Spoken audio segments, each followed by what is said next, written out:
Em nome do Pai, e do Filho, e do Espírito Santo. Amém. Naquele tempo, disse Jesus aos seus discípulos: Não penseis que vim abolir a lei e os profetas. Não vim para abolir, mas para dar-lhes pleno cumprimento. Em verdade, eu vos digo, antes que o céu e a terra deixem de existir, nenhuma só letra ou vírgula serão tiradas da lei, sem que tudo se cumpra. Portanto, quem desobedecer a um só desses mandamentos, por menor que seja, e ensinar os outros a fazerem o mesmo, será considerado o menor no reino dos céus. Porém, quem os praticar e ensinar será considerado grande no reino dos céus. Palavra da salvação, glória a vós, Senhor.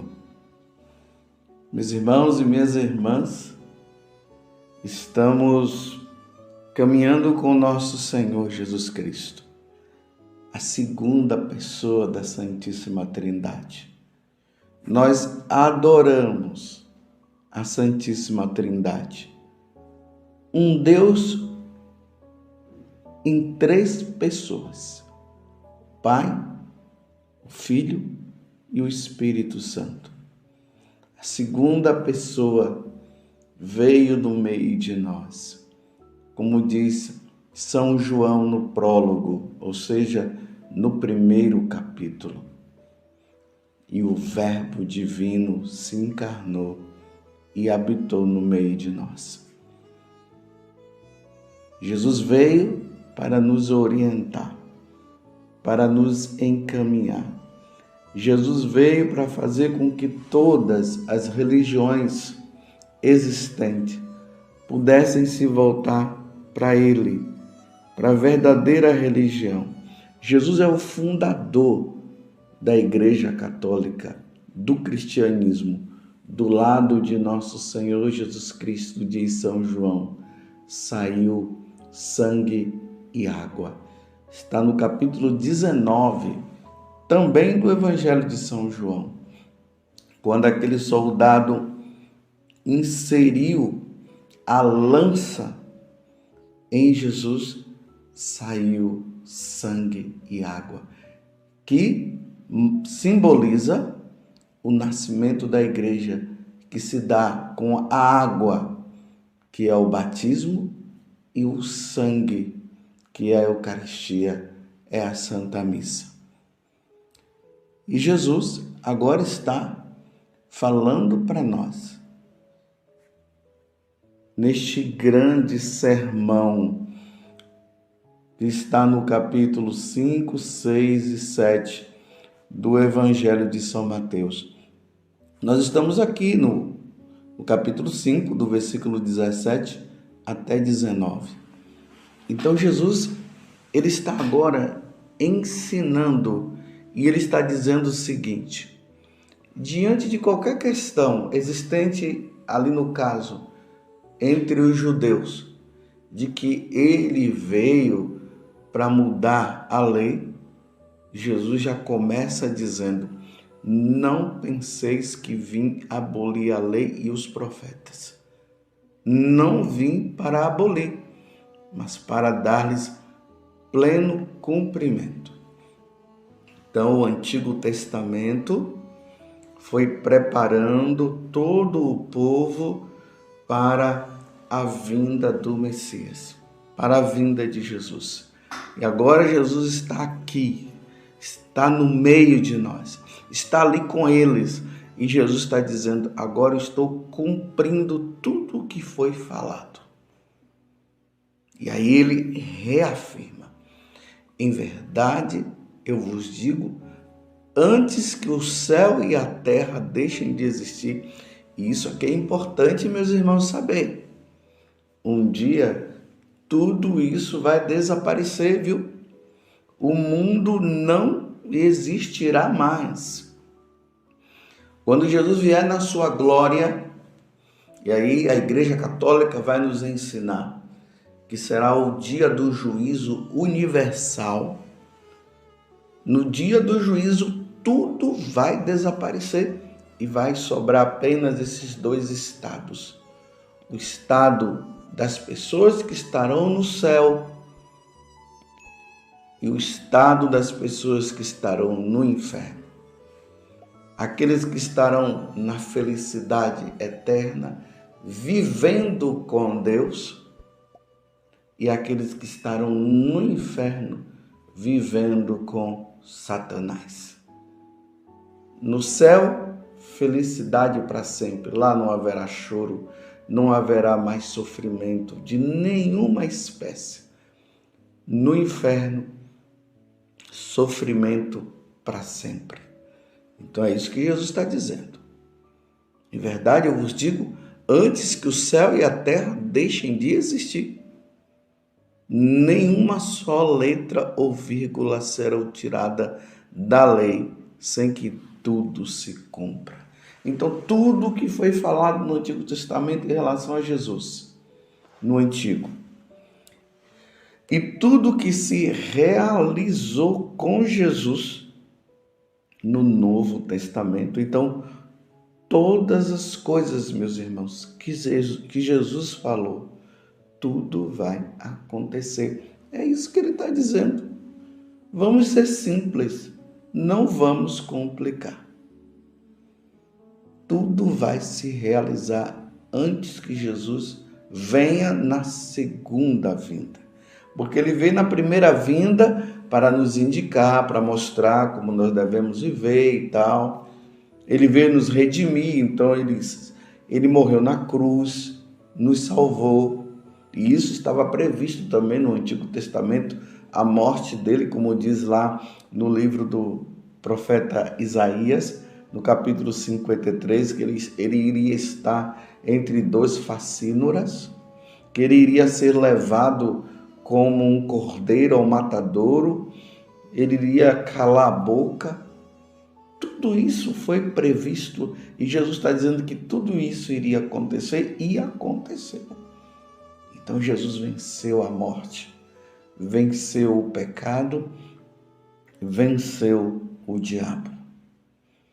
Agora, depois, ele ressuscita ao terceiro dia, depois ele vai para o céu, ele fica ali os 40 dias com os apóstolos, depois, nos 50 dias, envia o Espírito Santo e ele volta para a casa do Pai. A ascensão de Jesus. E ele disse agora que ele vai retornar para buscar os seus eleitos. Mas antes do seu retorno, muitas coisas irão acontecer, é o que Jesus está dizendo.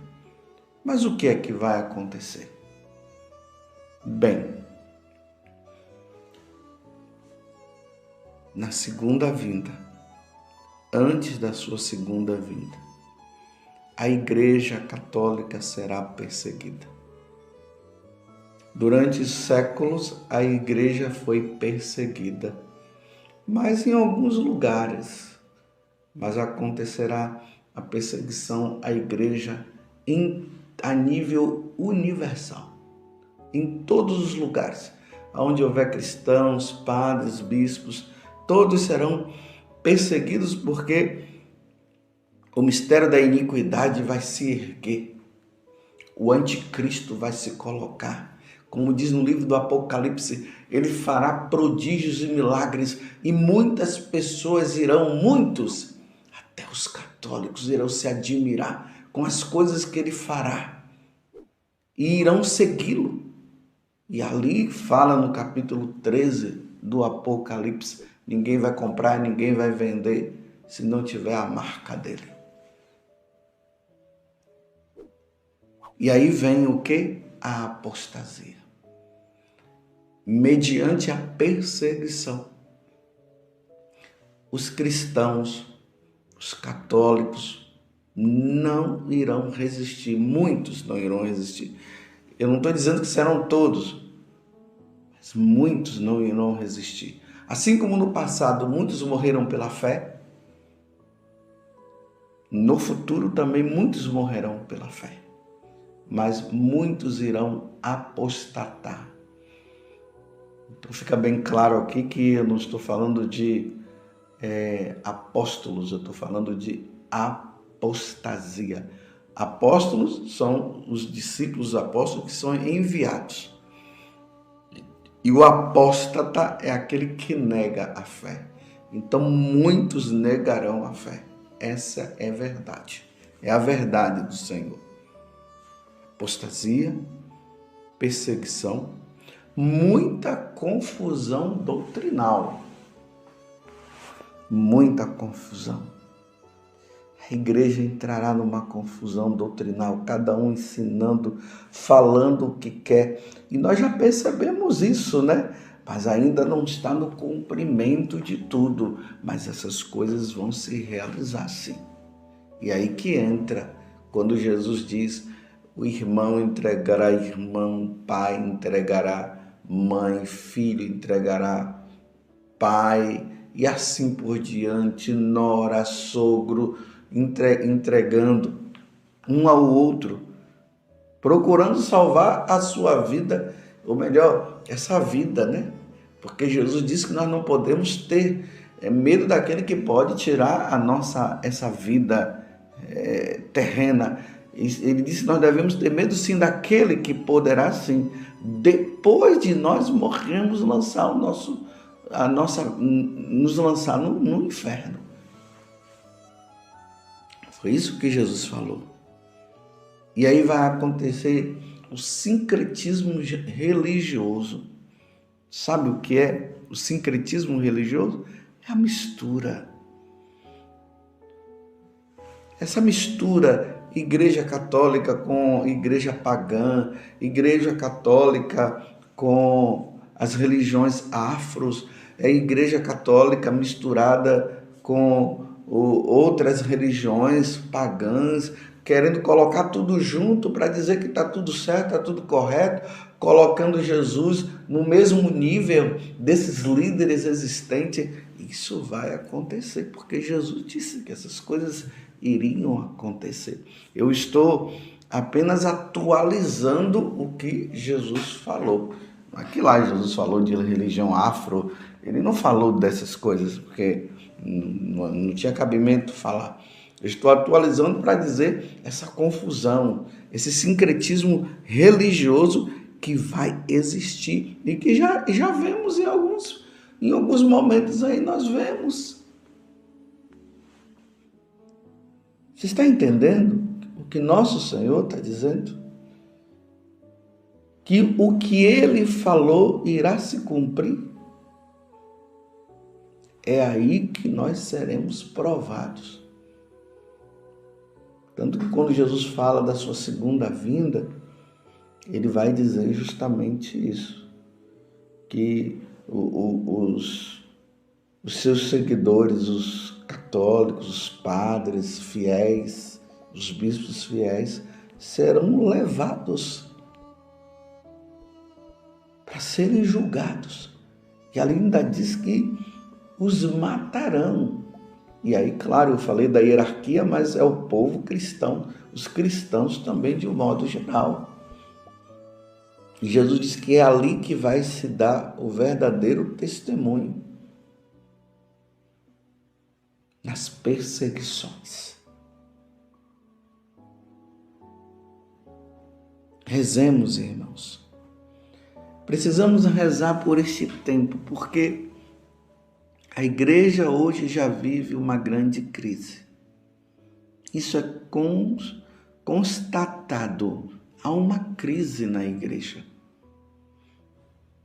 A crise, ela vai sendo mostrada da seguinte forma: cada um fala uma coisa.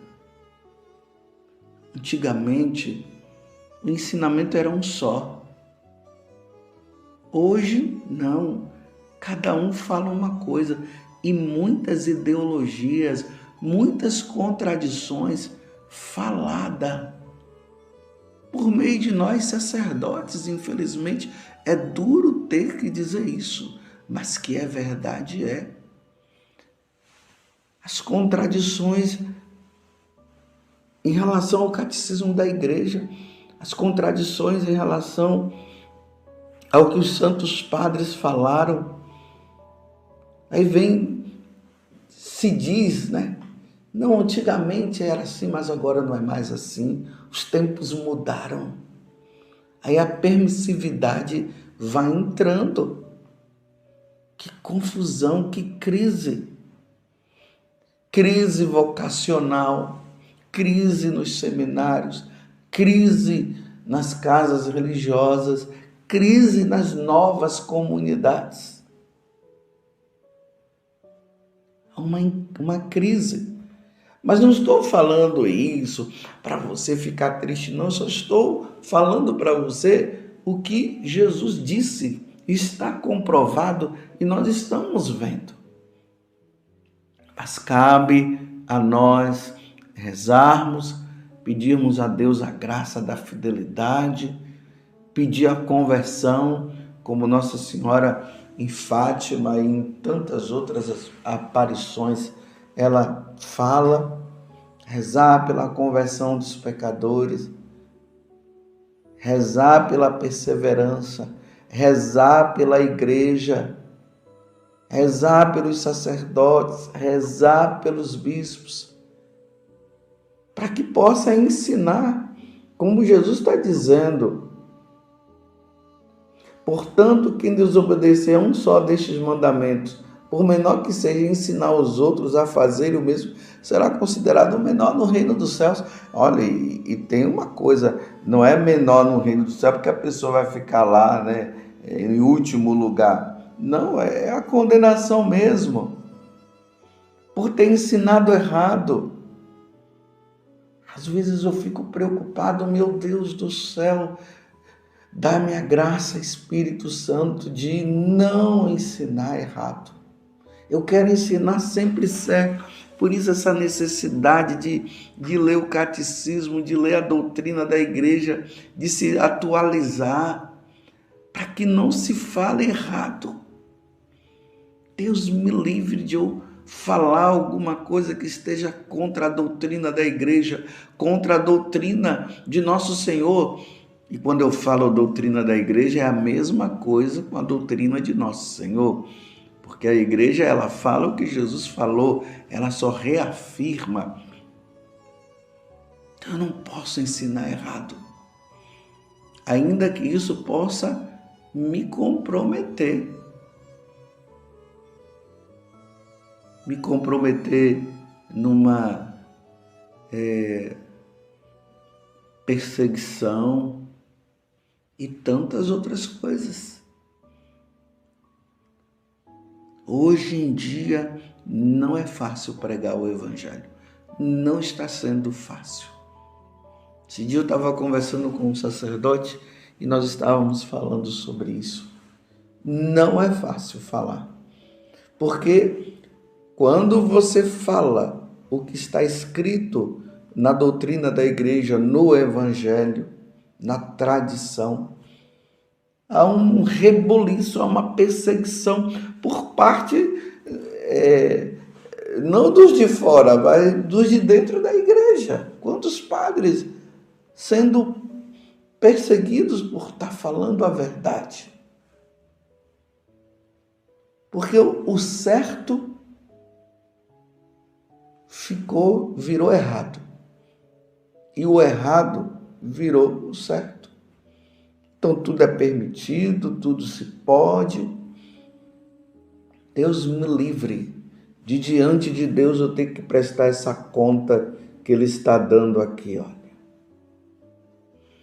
Que aquele que ensinar errado será considerado o menor no reino de Deus.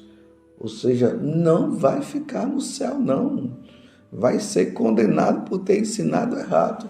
Por isso, peçamos, meus irmãos, a graça de que se ensine o certo, o correto.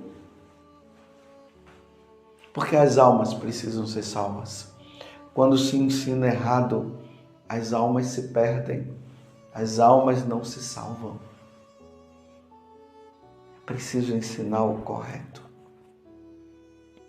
que Nossa Senhora ela interceda pela igreja, que ela interceda pelos cristãos, para que nós possamos ser fiéis até o fim, porque aquele que perseverar até o fim será salvo. E foi Jesus que disse: louvado seja nosso Senhor Jesus Cristo, para sempre seja louvado, e a sua mãe, Maria Santíssima.